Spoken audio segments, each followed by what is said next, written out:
Hey Aries, how y'all doing? Welcome. We're going to be taking a look at your second half of July general reading here. So in your meditation, it was short but sweet. The first thing is that I felt the energy from the star key and the tarot, which is Aquarius energy, which is great hope, great love, good health, relief from troubled times, wish fulfillment, being in the spotlight. It's a beautiful, beautiful energy. But it's also the energy of the humanitarian. Which is, of course, about being, of service to others. So, in your meditation, feeling that energy, I saw the image of a mouse, which is about, being able to see things from another perspective, being able to see the details of things. And then this mouse ran up and climbed on the back of a donkey. The donkey is such a beautiful animal medicine because it also is a symbol of being of service to other people and really thinking about the bigger picture in terms of how am I going to leave my piece of the earth better than how I found it. So it's a really, really interesting energy, Aries, for the mouse and the donkey. They're such sweet, beautiful, wholesome animal medicines to have working with you. And again, with that overall energy of the star key, it really feels like your focus is going to be on what's my legacy here? How can I help? How can I, make my piece of the world better than how I found it? And then also really looking at yourself, your own aspects of self-care, what's in your best interest and what you really deserve as well.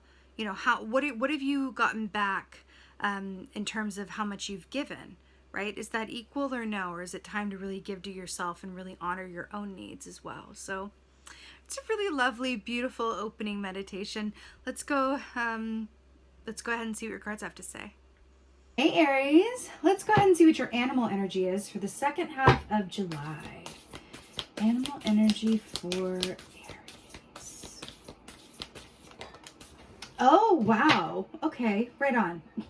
I don't remember the last time I got the Panther for any reading, so this is a bit of a unique moment.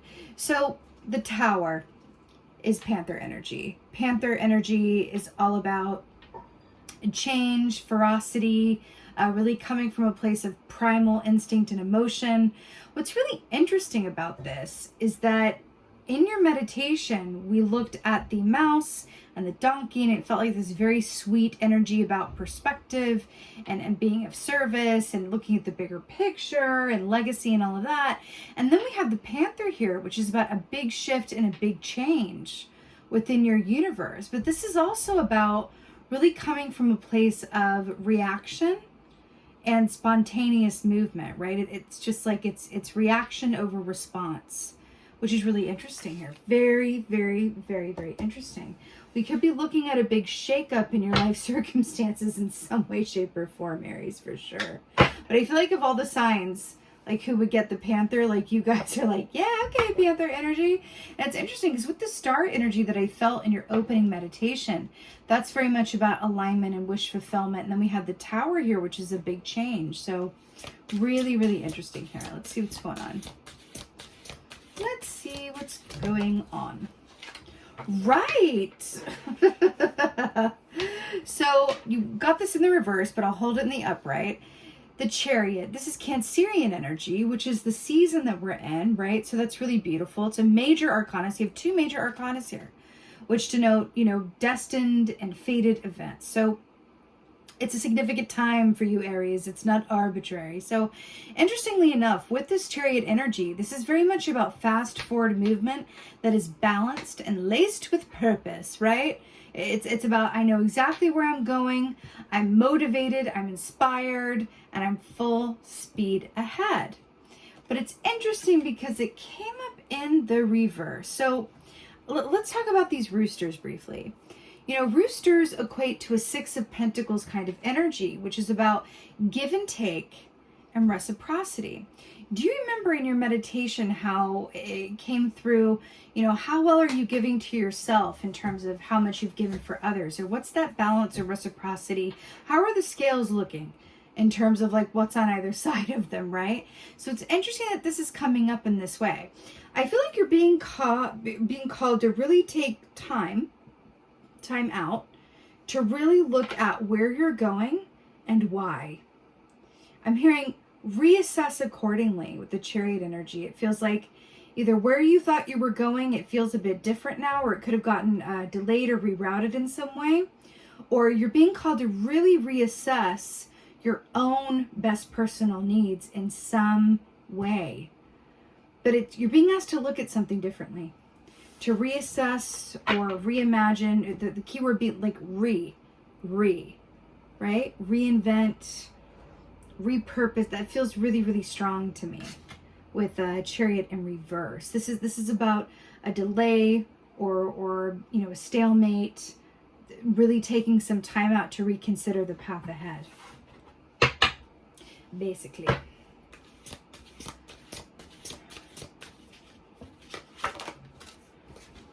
Right, okay.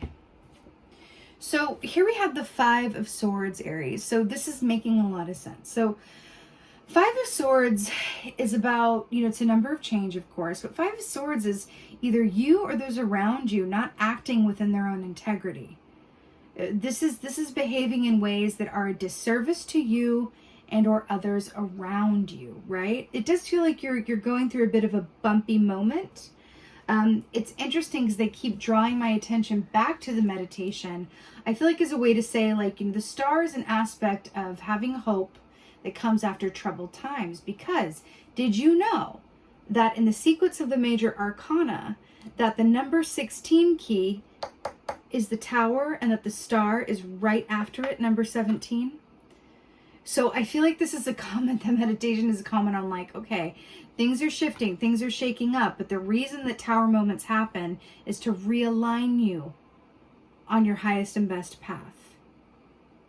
So this Five of Swords here, I feel like there are aspects going on that are not in your best interest and don't necessarily feel great. It feels harsh, right? With this stag energy here, it's very much about compassion and sweetness and generosity. Very similar to the donkey and the mouse, actually.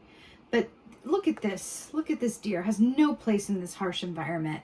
And I feel like there's an aspect, of yourself or around you that's just going, be easy with yourself, be gentle with yourself, and seek out people, places, things, and situations that are comforting and kind. I feel like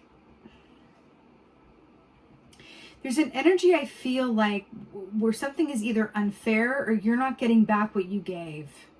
And it feels really unfair. It feels really unfair. And you're really being asked to kind of notice that, look at it, and then, allow yourself to be adjusted accordingly. And I say that very specifically. It's not look at it and adjust accordingly. It's look at it and allow yourself to be adjusted accordingly. Because it does feel like a lot is shifting within and around you, right? And it's just about surrendering to that, going with the flow of it, and not coming from a place of resistance, right? I mean, so happy to see this.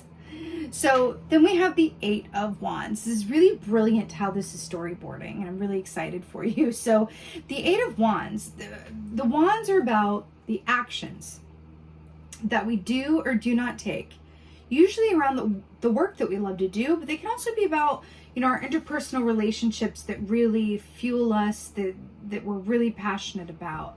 So with the Eight of Wands, this is about an upward movement and ascension. This is communication. This is messages. This is travel opportunities. This is offers. This is going from one place to a better place quickly, right? It's literally a ladder. You're ascending a ladder quickly. And with this Falcon energy here as well, it will feel like it happens pretty quickly. But what's interesting here is I'm really drawn to the snake here, which is a sign of healing, right? It's healing. It's sort of, it's similar to an Ace of Wands energy in that it's the reward that comes after healing, the ability to feel, reinvigorated and renewed and whole again. I feel like you're being called to shed aspects of your life or the way that you go about doing things. And sometimes when changes want to be made, and we either don't get that memo or we do get the memo, but we're resistant to that, then the universe will step in and give us a series of tower moments, or one big tower moment, because we've stepped out of alignment of our highest and best path. In my experience, this also happens very often when we've made more choices from fear than love. When we've made more choices from fear than love, then we really knock ourselves out of alignment, and then tower moments happen. And it's interesting how you can sort of chart it backwards, which is, oh, okay. Chariot in reverse, okay. When you chart it backwards and you kind of look and say, you know what, let me look at other tower moments that have happened in my life, and let me think about the choices that I made that got me there. Let me chart it backwards.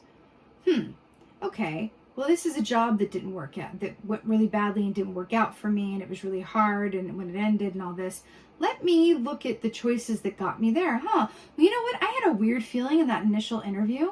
I didn't feel good about it, but then when they offered me the job, the money was, I needed the money, so I went for it, even though my instinct was telling me there was probably something better. I was really tired of searching for a job, so I just said yes, right? Which was a decision made from fear and not love, right? Love choice would have been, you know what?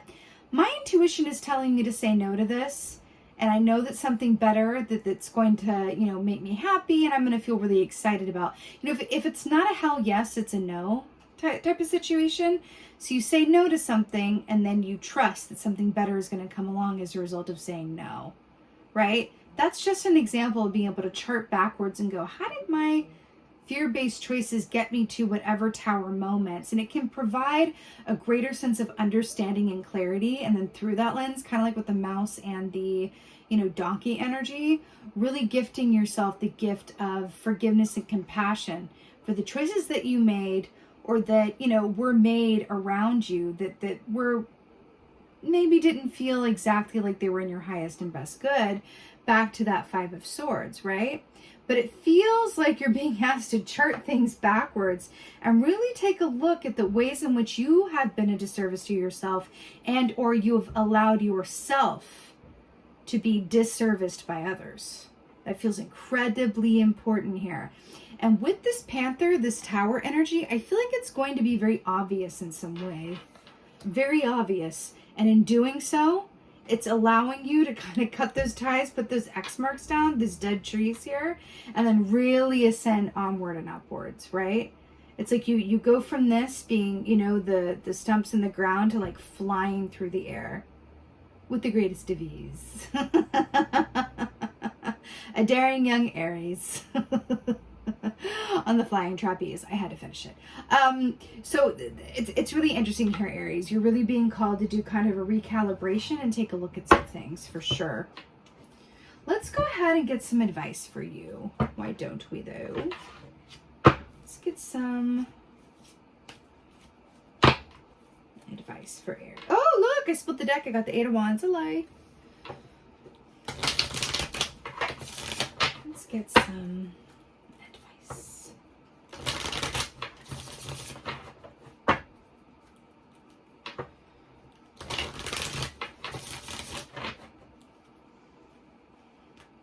Okay. Oh my. Someone else just got this as advice too. I don't remember who.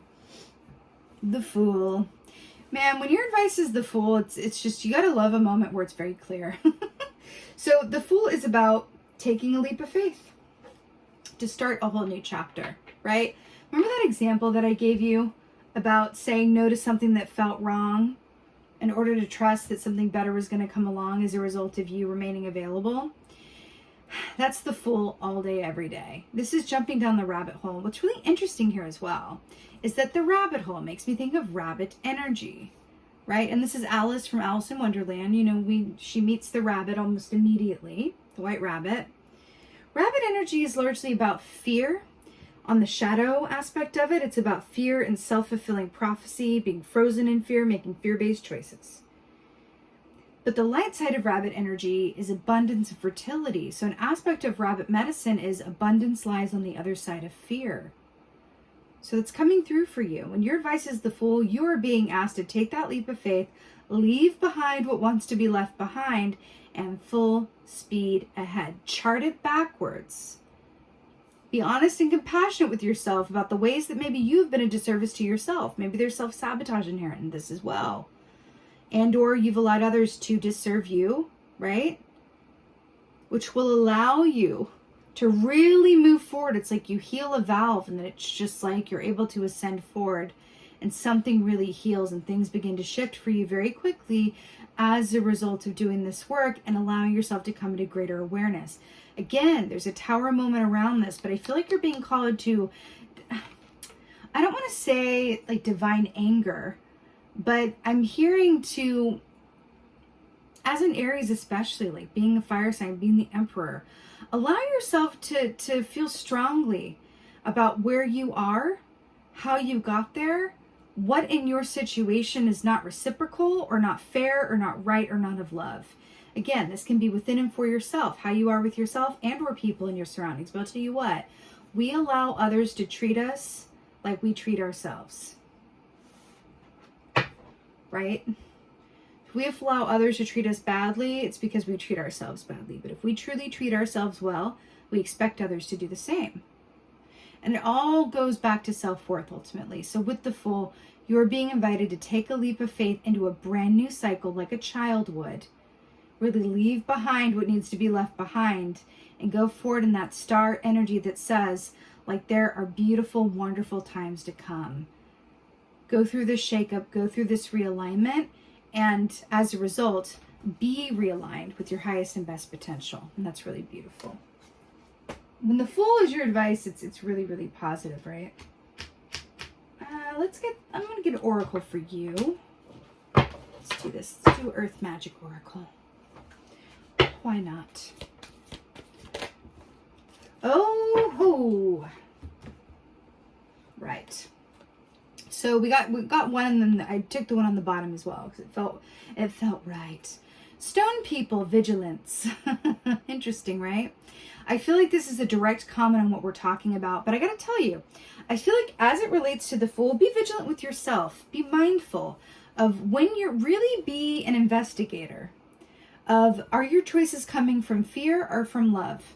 Be an investigator of your own inner motives. Be vigilant with yourself around this. Because an aspect of Five of Swords as well can be sort of, acting outside of your own best interest. Think about this. You're being asked to be vigilant with yourself and really insist on full self-awareness. Even though it may not be completely pleasant, you can do so, through a lens of compassion and forgiveness for yourself as well. If you would want for others to forgive you, then forgive yourself as well. Remember, treat yourself well and others will do the same. That's what it is, right? Tsunami, wake-up call. This directly links to that Panther energy. We've got the moon aspect of this here, and it's right here as well. Also, moon is the ruling house or ruling planet of Cancerians and the chariot here. Wake-up call. This is exactly what we're talking about, but it really is an aspect of this that says Spirit is coming in to realign you and shake things up in order to put you back on your highest and best path. It's really about allowing it, going with it, working with the energy as it is from a place of flow, non-resistance, and faith as well. So it's really beautiful, Aries. You absolutely got this. With that being said, I'm sending you so much love and many blessings for your second half of July. I so hope that this helped and resonated. If so, please let me know in the comments below. I love reading your comments. I respond to every single one of them. I just love it. So I'd really appreciate that. Please like, share, and subscribe. I'd be so, so grateful. And lastly, just thank you. Thank you so, so much for being here. Thank you. And most of all, and as always, just thank you for being you. And be well. Until next time.